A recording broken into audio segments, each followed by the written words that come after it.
और इस समय की एक बड़ी खबर आपको बता दें, यूएस राजदूत सर्जियो गोर ने बड़ा बयान दिया है। जम्मू कश्मीर भारत का अभिन्न अंग है। श्रीनगर के दौरे पर है सर्जियो गोर। जम्मू कश्मीर बहुत ही खूबसूरत जगह है, हालांकि अमेरिका के वैलिडेशन की जरूरत नहीं है भारत को। भारत ये जानता है, भारत के लोग ये जानते हैं कि कश्मीर जो है वो भारत का अभिन्न अंग है। हालांकि जो बयान सर्जियो गोर ने दिया है वो पाकिस्तान के लिए जरूर कहीं ना कहीं इशारा हो सकता है कि वो पाकिस्तान जो विश्व पटल पर ये कहता है कि कश्मीर उसका होगा, कश्मीर आजाद होगा, उनको कहीं ना कहीं अमेरिका ने जरूर संदेश दिया है। सुन लेते हैं क्या कुछ कहा।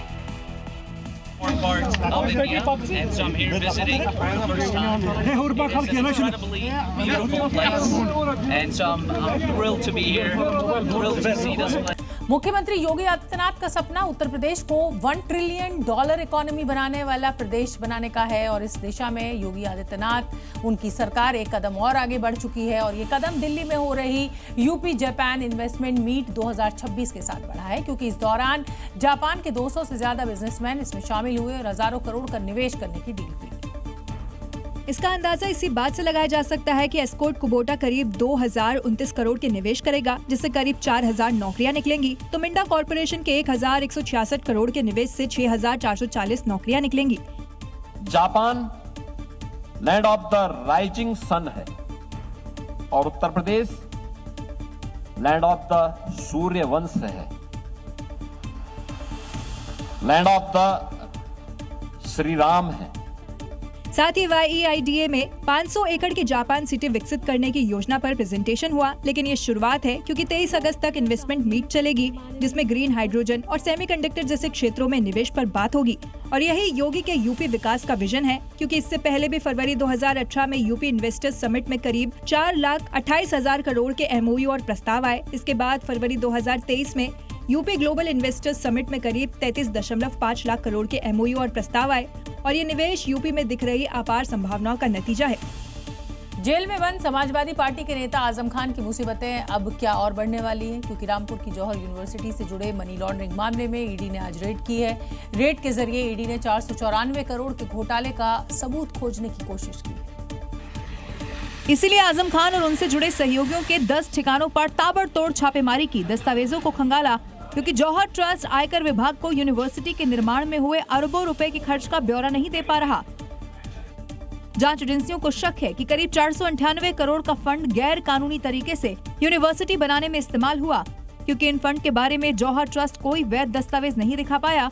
हालांकि आयकर विभाग पहले ही जौहर ट्रस्ट का चैरिटेबल रजिस्ट्रेशन रद्द कर चुका है।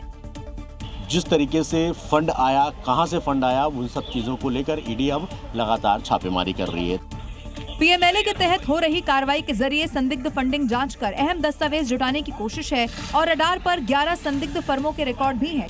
सबसे बड़े जिम्मेदार इस घटना के अखिलेश यादव जी और शिवपाल यादव जी हैं। जौहर यूनिवर्सिटी का विवादों से पीछा नहीं छूट रहा, क्योंकि कुछ दिन पहले यूनिवर्सिटी की 40 में से 38 इमारतों को गिराने के आदेश थे, लेकिन उस पर अंतरिम रोक है, जिस पर 25 अगस्त को सुनवाई होनी है। लेकिन उससे पहले ईडी की रेड आजम खान की टेंशन बढ़ा रही है।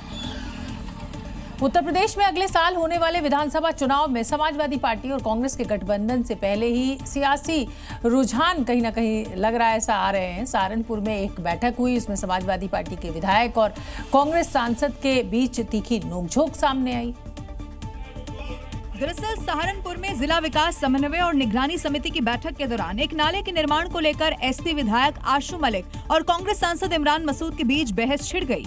सवाल मेरा है, वो क्यों बोल रहे हैं? अरे ये भी कोई बात है, आपका सवाल है, कोई दूसरे का चित्र नहीं है, ये क्या बात हो गई? आप भी पूछिए, आप दिशा की मीटिंग है, कोई दिशा की मीटिंग नहीं है। नहीं दिशा की मीटिंग है, नहीं हम नहीं बर्दाश्त, नहीं ये नियम से चलेंगे। ये विवाद इतना बढ़ गया कि दोनों नेता एक दूसरे पर तंज कसने लगे। जनता नहीं पकौड़ी खाने थोड़े आए, चाय पकौड़ी कौन खिला रहा आपको?